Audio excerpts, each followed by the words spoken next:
torrencial. En el tiempo que duran estas imágenes, la presa de Villalcampo en Zamora, cerca de las Arribes del Duero, habrá desembalsado 9 millones de litros de agua. Es el excedente de las últimas lluvias. Se han tenido que abrir 2 compuertas y puede que en unos días las 4. Así que esta imagen se puede quedar corta.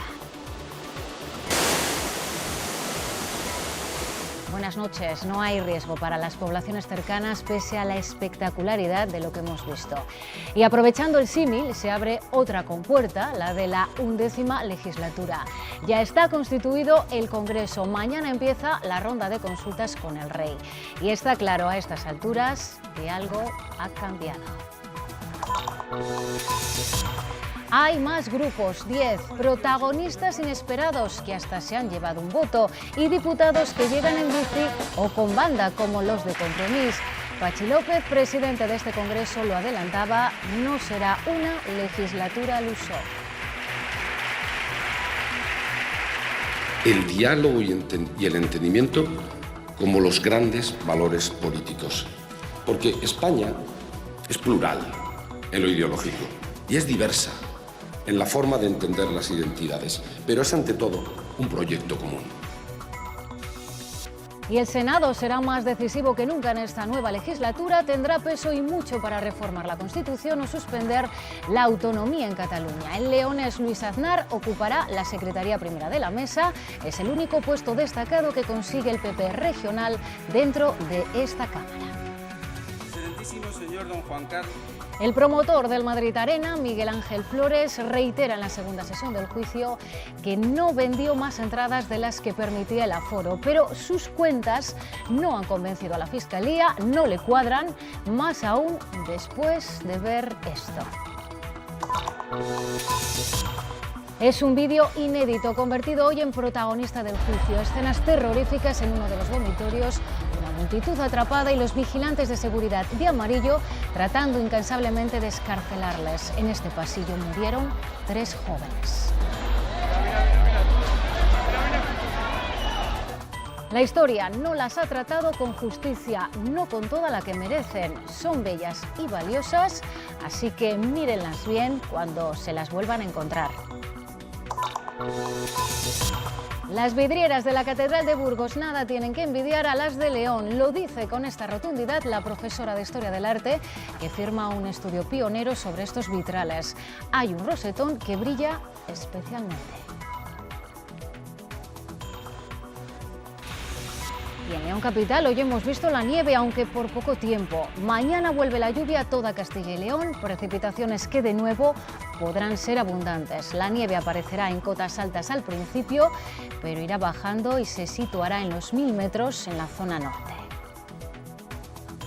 La 11ª legislatura toma forma. 24 días después de las elecciones, Patxi López preside ya un nuevo Congreso, más plural, con hasta 10 grupos parlamentarios y renovado al 60%.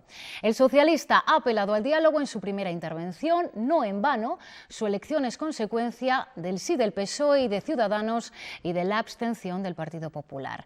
Un acuerdo que cada una de estas formaciones explica a su manera, pero por el que por primera vez un partido que no es el más votado en las urnas preside esta Cámara. De la Cámara queda en consecuencia proclamado presidente del Congreso de los Diputados el diputado don Patxi López Álvarez. Así se convertía en la tercera autoridad del Estado para la 11ª legislatura, un periodo para el que hace esta petición. El diálogo y el entendimiento como los grandes valores políticos. Porque España es plural en lo ideológico y es diversa en la forma de entender las identidades, pero es ante todo un proyecto común. Ha puesto un énfasis especial en la lucha contra el terrorismo y contra la violencia de género. Combatir de manera integral y sin cuartel esta violencia que nos humilla a todos.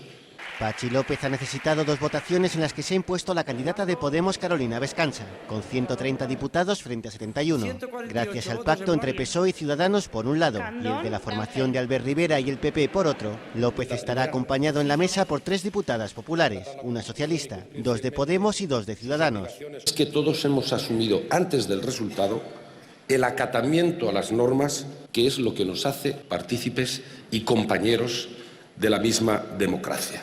Nada más constituirse el Congreso, el PSOE, Ciudadanos y Podemos ya han registrado sus primeras iniciativas parlamentarias.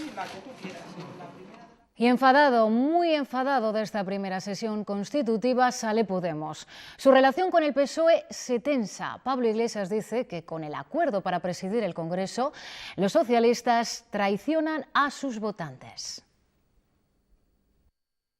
Creo que llega el momento del entendimiento, del acuerdo y del sentido común. Y desde luego, pues mi partido va a trabajar para que eso se consiga y para que la legislatura dure 4 años. Lo que es evidente es que Pablo Iglesias va a tener que responder a una pregunta muy sencilla, y es si con una actitud de bloqueo va a apostar por la continuidad del PP y de Mariano Rajoy al frente de la Moncloa. Si alguien ha puesto tierra de por medio en la posibilidad de un cambio en este país es Pedro Sánchez, y en este sentido hoy es un día triste para los que apostamos por el cambio, porque hemos visto al PSOE una vez más haciendo lo que casi siempre hace: decir una cosa y hacer exactamente la contraria. No habrá legislatura, ni reformas democráticas, ni políticas, ni sociales, si no somos capaces los que estamos en política de ponernos de acuerdo.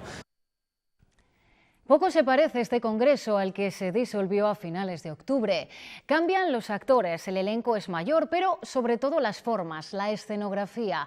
Hoy en el hemiciclo había un bebé en brazos de su madre, la candidata de Podemos a presidir esta Cámara, pero también sonaba de fondo una banda, la que acompañaba a los diputados de Compromís. Son solo 2 ejemplos, porque la crónica completa la tiene Eduardo Martínez. La jornada nos ha dejado muchas imágenes curiosas y sobre todo que no habíamos visto hasta ahora en el Congreso de los Diputados, como por ejemplo a Carolina Vescanza de Podemos con su bebé de pocos meses en brazos durante toda la sesión de esta mañana, o también al diputado por Segovia Gómez de la Serna sentado con sus ya excompañeros del Grupo Parlamentario Popular. Y además muchas caras nuevas, el 62% de los 350 diputados lo son por primera vez. Nuevo es una de las palabras más repetidas en los pasillos. Nueva legislatura, nueva forma de hacer política y nuevos diputados que se estrenan. El consenso y el entendimiento es mucho más continuo en toda la historia democrática, España, en nuestra reciente historia democrática, que las mayorías absolutas. Y por lo tanto vamos a ir a ello, a entendernos. Las nuevas caras de este primer día de clase han sido la anécdota más repetida. Ahí dentro tenemos que preguntarnos muchos, hola, ¿tú quién eres? ¿De dónde vienes? ¿Y a qué grupo perteneces? Una jornada llena de primeras veces y cosas nunca vistas. El más joven del hemiciclo no era un diputado, sino Diego, el hijo de Carolina Vescanza de Podemos, testigo con solo unos meses de un momento histórico. También es raro ver a diputados que llegan en bicicleta a la Cámara Baja. Los de Equo lo hacían por ecología, pero no han podido entrar con la bici por la puerta principal. Todas las miradas también sobre Gómez de la Serna, diputado por Segovia y excluido del Grupo Popular por sus negocios en el extranjero, que también ha depositado su voto. Y como fondo, un Congreso que vuelve a ponerse en marcha. El camino es dejar de pensar en los intereses partidistas, pensar en el interés general y responder a la demanda que mayoritariamente han votado los ciudadanos. Comienza así una legislatura que está llamada a ser la del diálogo. Como acabamos de ver, Pedro Gómez de la Serna ha tomado posesión de su escaño e incluso ha llegado a charlar en el Congreso con Francisco Molinero, el encargado de investigar su caso en el Partido Popular. Apenas unas horas después, ya esta tarde, Gómez de la Serna ha pedido su baja de militancia en el PP.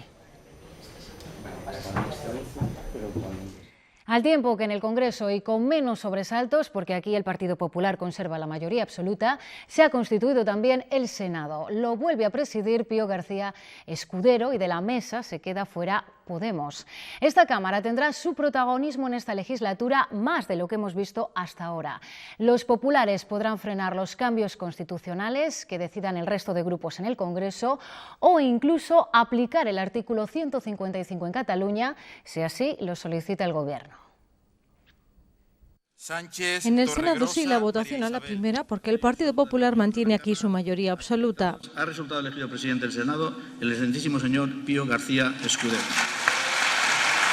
Pío Escudero repite y remarca la utilidad de esta Cámara y su trabajo. Créanme cuando les digo que esta es una realidad palpable que van a comprobar personalmente y que está muy por encima de cualquier tópico falso y de cualquier simplificación interesada. El Senado se renueva en buena parte. Esta Cámara para impulsar un mundo más justo. y reivindica su papel en esta 11ª legislatura. El Senado es una Cámara muy importante para realizar cambios constitucionales en una legislatura que se puede antojar complicada en ese aspecto. El Senado tiene un papel fundamental que en esa reforma del Senado que hay que acometer sin ninguna duda. Tendrá su miga en cuestiones como la reforma de la Constitución o una hipotética intervención del Estado en Cataluña. En la mesa del Senado los populares mantienen 3 puestos más, la vicepresidencia, de la que sale Juan José Lucas y asume Pedro Sanz, y 2 secretarías, la primera para el leonés Luis Aznar. Aún así, el PP de Castilla y León pierde peso porque al frente de la secretaría del grupo ya no estará Antolín Sanz. El PSOE, por su parte, ha empezado a mostrar aquí su estrategia para formar gobierno y en un claro gesto de cortejo ha cedido un puesto de la mesa al PNV, para enfado de Podemos, que se queda fuera de este órgano. Y Podemos en Castilla y León se ha hecho eco del enfado que su líder nacional mantiene con el PSOE. Aquí en las Cortes las 2 formaciones también tienen sus más y sus menos. Hoy Pablo Fernández le ha recordado a Luis Tudanca que está pendiente la nueva composición de la mesa y también le ha respondido a su pregunta sobre el referéndum en Cataluña. Su postura no ha variado, defiende Pablo Fernández. Apuestan por la unidad de España, pero a través del diálogo, y ahí es donde dicen cobra sentido consultar a los catalanes. Y responde a Luis Tudanca con otra pregunta.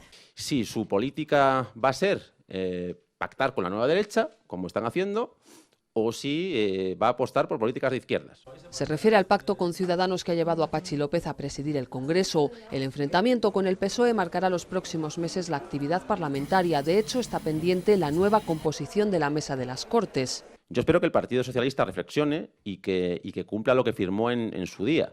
Y bueno, pues de no ser así, a ver cómo arreglamos la situación. La reforma del Estatuto copará gran parte del trabajo. Podemos apuesta por debatir en profundidad la ordenación territorial y cambiar todo lo que haga falta. Siendo conscientes de que es verdad que en el 2013 se pactó una ley, pero bueno, las leyes tampoco están escritas en piedra. Y reforzará la caravana de procuradores, o lo que es lo mismo, su presencia en el territorio. Y con la vista puesta en los castellanos y leoneses que viven en el exterior, presentarán una propuesta para reformar el sistema de voto rogado. En la sede de las Cortes hoy se ha vuelto a reunir la comisión que investiga la concesión de parques eólicos. No ha habido grandes avances. PP y PSOE siguen enredados. Los primeros quieren tener toda la documentación antes de que empiecen las comparecencias. Los socialistas, como recordarán, han pedido la de Tomás Villanueva y Carlos Fernández Carriedo. Los segundos, el PSOE, les acusan a los populares de torpedear las labores de esta comisión. Nuevos plazos y nuevos temas a investigar. Para el de los parques eólicos hay hasta el 3 de febrero para recabar toda la información. El grupo mixto se plantea incluso abandonar la comisión debido a la lentitud del proceso. Las dificultades de consultar esa información van a seguir de alguna forma planeando esta comisión de investigación. Para eso no estamos aquí. Desde que se hace una convocatoria de una comparecencia hasta que esa comparecencia se materializa, no tiene por qué pasar más de una semana, lógicamente. Sintonía en la oposición para pedir celeridad, pero no tanto a la hora de apoyar un tema en el que han puesto su empeño los socialistas. Lamentar que el Grupo Podemos no haya apoyado la petición de las declaraciones de bienes e intereses del señor Fernández Carriedo. Considero que lo que no hay que hacer es intentar sacar un rédito político de esta comisión de investigación. Lo que ningún grupo comparte es la negativa de la Fiscalía Anticorrupción a facilitar el documento clave de Hacienda. Podría poner en riesgo el propio procedimiento y la propia investigación. Desde Ciudadanos piden que se otorgue más poder a estas comisiones para que no sean un paripé. El Tribunal Constitucional ha respaldado el recorte de las primas a las renovables aprobado con la reforma energética del Gobierno. Niega que la reducción de los incentivos a los productores de este tipo de energías vulnere el principio de seguridad jurídica como reclamaban los afectados.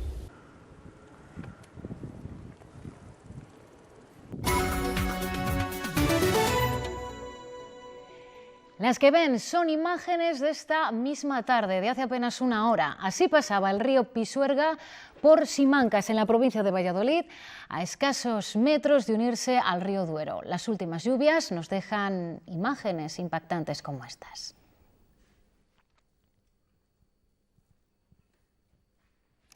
Seguimos, ya lo ven, muy pendientes del nivel que alcanzan los ríos de la comunidad a estas horas. Por ejemplo, en Valladolid se superaba esta mañana el nivel de alarma por la crecida del Pisuerga a su paso por la capital. Y aunque se esperaba un ligero ascenso del nivel para esta tarde, lo cierto es que el caudal está bajando. Aquí en Valladolid el caudal del río Pisuerga sigue descendiendo ligeramente respecto a esta mañana y así va a proseguir a lo largo de las próximas horas. Y es que según la Confederación Hidrográfica del Duero, hoy va a ser el día que se registre la máxima crecida del río por la capital. Tras superarse desde las 10 de la mañana el nivel de alerta, el río continúa en torno a esos 700 metros cúbicos por segundo, no excesivamente cerca de los 935 que marcan el nivel de alarma, pero a pesar de que no hay riesgo de inundaciones, como medida de precaución, el Ayuntamiento de Valladolid ha cerrado ya el aparcamiento cercano a la playa de las Moreras para así evitar riesgos innecesarios. En previsión de que esta tarde pueda haber alguna crecida a mayores y se nos empiece a inundar alguno de los caminos de la playa, pero bueno, yo creo que hay que tener tranquilidad y trasladar un mensaje de tranquilidad a los ciudadanos, que en principio pues no tiene por qué haber mayores problemas. El Duero, a su paso por Zamora capital, alcanzará su caudal máximo mañana, 1000 metros cúbicos por segundo, según informa la Confederación Hidrográfica. En Toro, en la provincia de Zamora, está también una de las estaciones de control que más agua recibe. La otra está en San Miguel del Pino, en la provincia de Valladolid. Nos vamos hasta allí. Andrea Magdalena, ¿cuál es la situación ahora? Buenas noches. La crecida del río Pisuerga en Valladolid capital ha hecho que aumente el nivel del río Duero, sobre todo en sus tramos más bajos. Por eso aquí la estación de San Miguel del Pino se encuentra de momento en alerta. Hace escasas horas se registraba un caudal de más de 900 metros cúbicos por segundo, lo que viene a ser unos 900.000 litros de agua. Se llegaba así a una máxima en este mes, aunque la cota más alta se espera mañana en la provincia de Zamora. Las previsiones de la Confederación Hidrográfica indican que esa punta máxima de la crecida del río Duero aquí a su paso por Zamora capital podría alcanzar los 1000 metros cúbicos por segundo durante esa jornada de mañana. Esta tarde el caudal ya ha superado los 850 metros cúbicos y sigue con una tendencia ascendente. Es el doble de lo registrado ayer en este mismo punto. Durante la jornada de hoy, la imagen que mostraba el Duero aquí ya es bastante llamativa, con el agua que está a punto o que ya ha inundado algunos de los paseos de sus orillas. Un poco más abajo, la presa de Villalcampo, también en la provincia de Zamora, ya está desembalsando por necesidad. Está al 95%. Entre sus compuertas y sus turbinas que producen electricidad salen ahora mismo casi 1 millón de litros de agua cada segundo. La imagen no tiene desperdicio. Es una medida obligada para regular el cauce del río Duero y evitar que el agua recogida en esta presa salte por encima. De momento solo están abiertas levemente 2 de las 4 compuertas. Cuando nos llega más agua de la que podemos turbinar por las máquinas, no nos queda más remedio que soltarla por los aliviaderos de superficie. Entonces ahora mismo, por ejemplo, nos está entrando en torno a unos 950 metros cúbicos por segundo en el embalse. Hablemos de 1 millón de litros segundo. Por las turbinas que ahora no vemos y que generan electricidad pasan unos 500 metros cúbicos por segundo, es decir, 500.000 litros cada segundo. Por los aliviaderos caen otros 450.000 litros por segundo. Parece que asustan, pero es una mínima parte de lo que puede llegar a verse en unos días. El ruido aquí al lado es ensordecedor y aún será mucho más los próximos días, igual que será mucho más espectacular esta imagen cuando en las próximas horas la presa de Ricobayo, 15 kilómetros aguas arriba y que regula el río Esla, comience a desembalsar.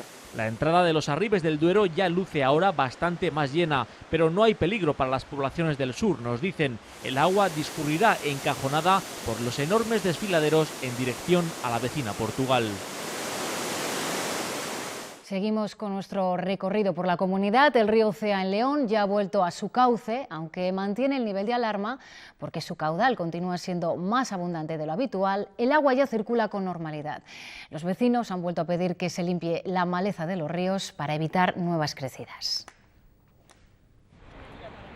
Un fin de semana de intensas precipitaciones dejaba en la cuenca del Cea este aspecto: la carretera y la ribera del río inundadas, campos anegados y zonas infantiles y deportivas impracticables. Sin embargo, las lluvias han remitido y el Cea ha vuelto a su cauce. El pasado lunes el agua llegaba a cubrir casi por completo los ojos de este puente y encharcaba todo el terreno que hoy estamos pisando. Sin embargo, vemos como la situación ha vuelto a la normalidad y las aguas a su cauce. Bueno, pues hoy está bastante normal, pero no se trata de hoy solo, se trata de un futuro. De momento aquí ya estamos exentos de problemas. Las carreteras estaban cortadas y ahora por lo menos ya se puede pasar. A pesar de que el Cea discurre con normalidad, los vecinos se muestran desconfiados y piden ríos libres de maleza. Como hay tanta broza por el río, no lo limpian, pues claro, pues por eso pasa. Ahora ya nos queda limpiarlo. Limpiar todo el río y ya no hay problema. Se han hecho denuncias, no han contestado a nivel de ayuntamiento, a nivel de juntas vecinales, y no contestaron. Lo que no se puede permitir es que debajo de los ojos del puente haya sauces y maleza. El Cea continúa soportando un caudal más abundante de lo habitual, pero según la Confederación Hidrográfica del Duero, este río tenderá a estabilizarse. En la provincia de Palencia, poco a poco, la situación se encauza. El Erlanza ha ido bajando a lo largo del día y cuando el agua se retira se empieza a ver el alcance real de los daños. En Boadilla del Camino, la perjudicada es la cúpula de su iglesia que, por cierto, es bien de interés cultural. Las lluvias de los últimos días han acelerado esta situación. El desprendimiento de una esquina de la bóveda del presbiterio de la iglesia parroquial de Santa María de Boadilla del Camino. El párroco ya había advertido del mal estado del tejado y la cubierta. La parte que se ha desprendido de la bóveda se ubica junto a la torre de la iglesia, donde se colocan 4 nidos de cigüeñas. Es una de las principales causas que ha provocado el derrumbe. Toda la porquería de los nidos y la cigüeña, eso ha caído encima de las limas de ese tejado y eso sí que es una consecuencia de que haya más goteras. El tejado de este monumento, declarado en 1981 bien de interés cultural, soporta el peso de una decena de nidos de cigüeña que impiden la correcta evacuación del agua de las lluvias. También están afectando a otros puntos. La que está enfrente, que también está sufriendo lo mismo, y la que está allí detrás. Hay ya 3 esquinas del altar mayor que hay que hacer el tejado nuevo porque hay goteras. La diócesis de Palencia ya ha remitido un estudio sobre los desperfectos a la Junta de Castilla y León, administración que ya ha mostrado su voluntad de colaborar con la reparación, que podría ascender a más de 50.000 euros. Mientras tanto, los feligreses asistirán a misa en la nave lateral del templo, cuyo tejado está rehabilitado. La provincia de Zamora es la que más perjudicada está saliendo con estas inundaciones. Campos de cultivo anegados y ganaderos que no están pudiendo atender adecuadamente a sus animales. La Alianza UPA-COAG ha remitido un escrito a la subdelegación del Gobierno para que se apruebe una normativa urgente para paliar todos estos daños. El campo necesitaba agua, pero no que cayera toda de golpe. Esto es lo que ya vemos que está ocurriendo con los cambios climáticos, que cuando llueve mucho, cuando hace calor hace mucho calor, y bueno, pues a ver qué ocurre, pero bueno, pues ha caído demasiada a la vez. El primer responsable, según los productores, la Confederación Hidrográfica del Duero, titular de regatos, arroyos y ríos que están, dicen, abandonados a su suerte, sin limpiar. Los perjudicados, los agricultores y ganaderos.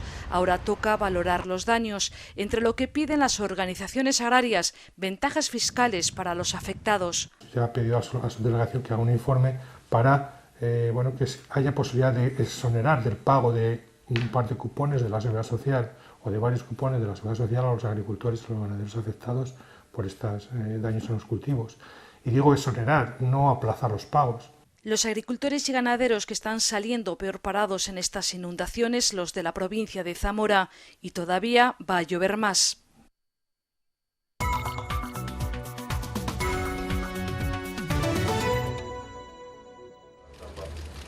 Turquía responde con una gran operación policial un día después del atentado de Estambul, en el que murieron 11 personas. Sus fuerzas de seguridad han detenido a 65 personas vinculadas con el Estado Islámico en distintos puntos del país, aunque al parecer solo 3 de los arrestados podrían tener relación directa con el ataque yihadista de ayer.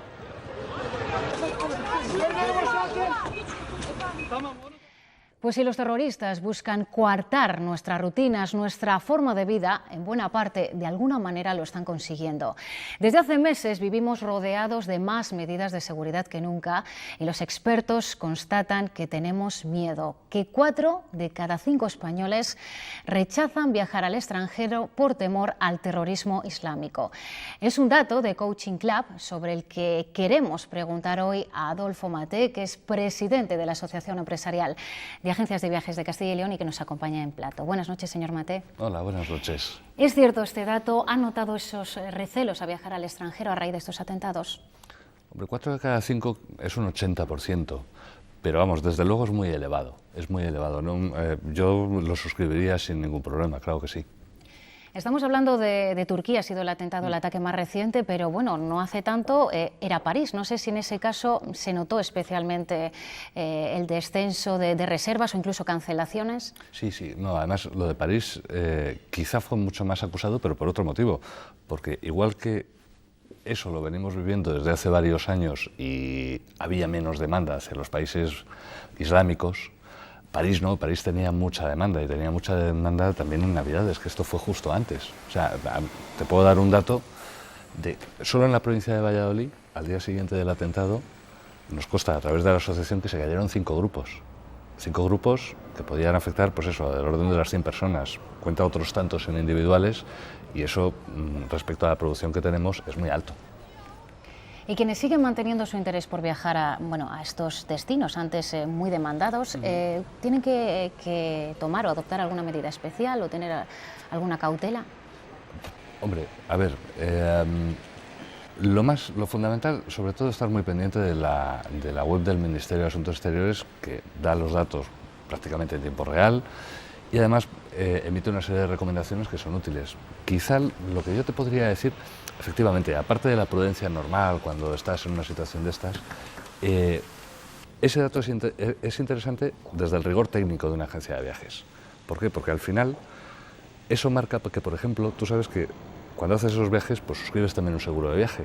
Y en el seguro de viaje en muchas ocasiones está incluido, por ejemplo, una cosa como puede ser las vacaciones no disfrutadas.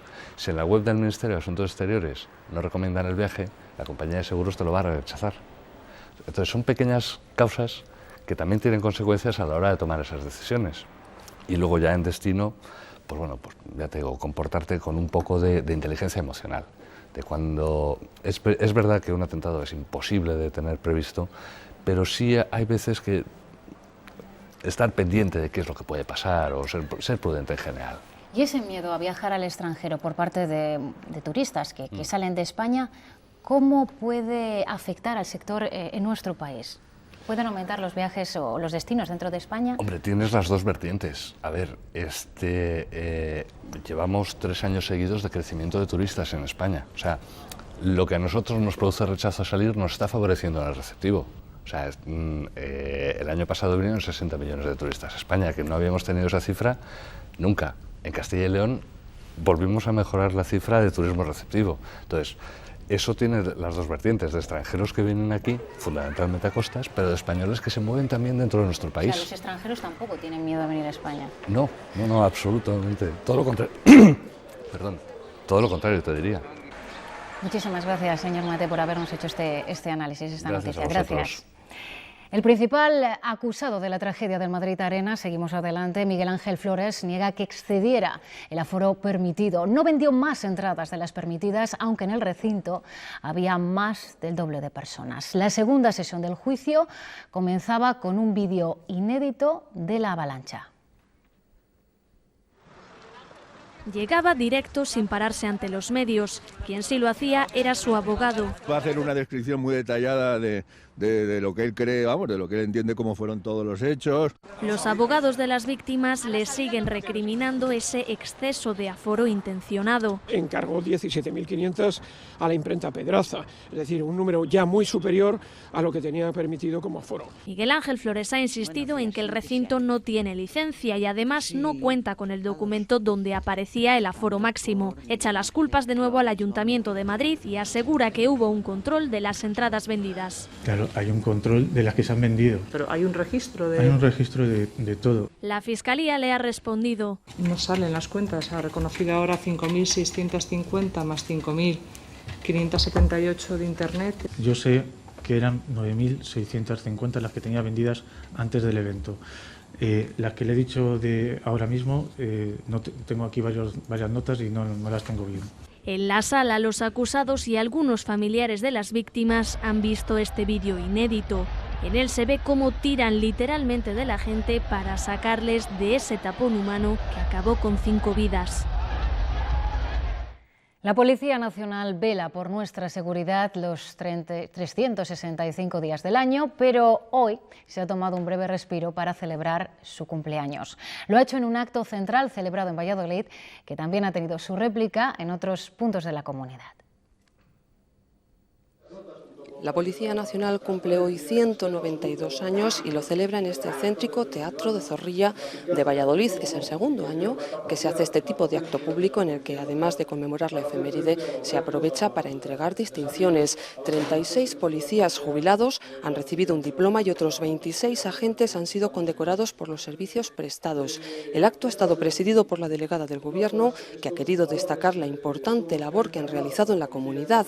De hecho, hasta septiembre del año pasado las infracciones se redujeron un 2,8%. Mirando hacia el futuro, el terrorismo yihadista y la violencia de género son los principales retos. Con esa labor precisamente previa que se ha llevado a cabo en España, los buenos frutos que se han conseguido, aunque indudablemente la seguridad cero en el momento en el que vivimos es imposible. Y también hay otros frentes, como esos de la violencia de género, que yo sí voy a pedir al Cuerpo Nacional de Policía que sigan siendo tan sensibles como lo son hasta ahora y trabajando en esa línea junto con todo el resto de los ciudadanos. La Policía Nacional está de aniversario, 192 años en activo al servicio de la sociedad. Desde Palencia hacen balance y se fijan nuevos objetivos. La formación de sus mujeres y de sus hombres, y luego es en la prestación de un servicio de calidad, independientemente del número de integrantes o de la riqueza de recursos. Un cuerpo que ha ido cambiando de nombre y se ha adaptado a las circunstancias históricas desde su fundación. Cuando me he leído la historia, pues desgraciadamente me recuerdan algunos aspectos de hoy día. Estaba en un momento la monarquía con mucho peligro, tenía miedo Fernando VII, que lapsus. Fernando VII tenía miedo de que peligrara la monarquía, había mucha revolución. En Segovia han dedicado un monolito frente a la comisaría de policía. Hemos querido tener un específico recuerdo a los policías segovianos, víctimas mortales de atentados terroristas. En nombre de la ciudad de Segovia, felicito a todos los agentes de la Policía Nacional en el día de su aniversario y reitero nuestro reconocimiento al Cuerpo de la Policía Nacional. Reconocimientos a la vocación de servicio, dedicación y compromiso.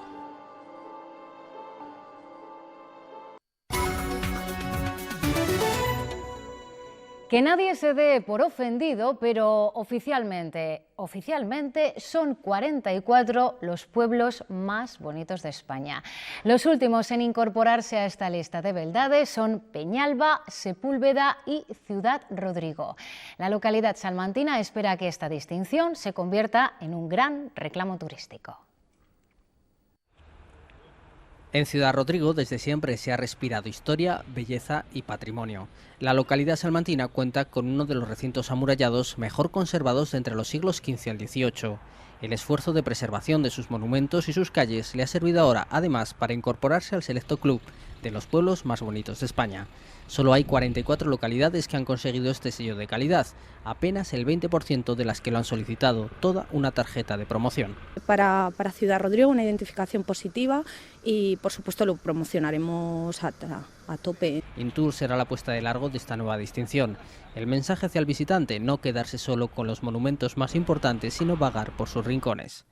El paso del río Águeda es una de las estampas más reconocibles de Ciudad Rodrigo. Oficialmente ya uno de los pueblos más bonitos de España. Es la puerta de entrada a una localidad llena de encantos.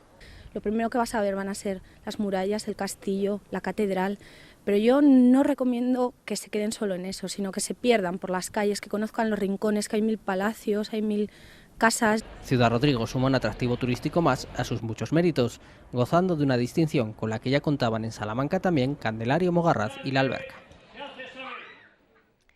Ellas también reclaman su puesto en el podio de la belleza porque lo tienen, aunque la historia nos haya hecho creer lo contrario.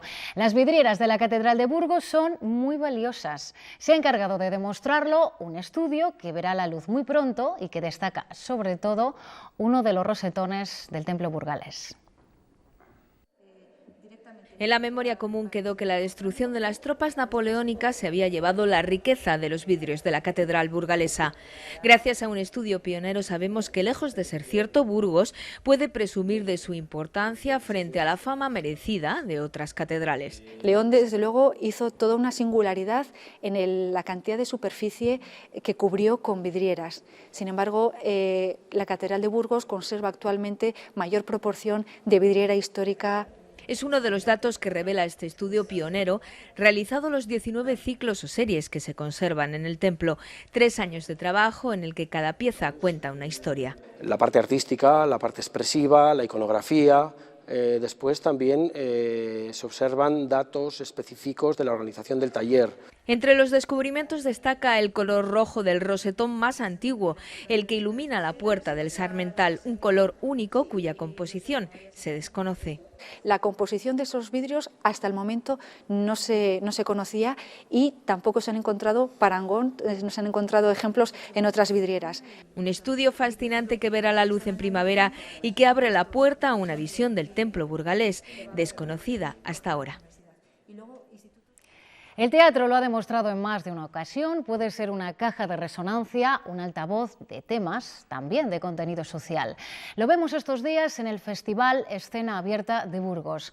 La compañía Cambaelo Teatro ha estrenado su obra Un día. Está concebida en 5 imágenes que acompañan a las experiencias y reflexiones de los actores. Así nos vamos. Recuerden que a las 9 en la 8 toda la información local. Hasta mañana. Un día, panfleto poético-visual sobre algunos aspectos que acontecen en estos días oscuros. Esta es la declaración de intenciones y el título de la obra con la que esta compañía de Aranjuez, con más de 20 años de experiencia sobre los escenarios, ha intervenido en el festival. Reflexiones sobre la publicidad, el consumo o la crisis. Explicar que la crisis no es un meteorito que nos ha caído del cielo, no es una catástrofe, sino que es una cosa que ha sucedido y que a lo mejor en vez de crisis debería llamarse de otra manera. 5 imágenes que nos hablan del juego, de las expectativas expuestas, de la responsabilidad de Estado y de que todo tiene un final. 3 actores se suben a las tablas y desarrollan textos personales que están rodeados de improvisación en cada actuación. Yo creo que la reacción de la gente es, bueno, yo creo que se identifican con prácticamente todos los textos, porque además es una crítica al momento actual en el que estamos viviendo de crisis, estafa en nuestra sociedad. Original trabajo que trata de buscar en el público una impresión, público que en esta ocasión estuvo disfrutando de la obra desde el mismo escenario. El Festival Escena Abierta finalizará el próximo 17 de enero.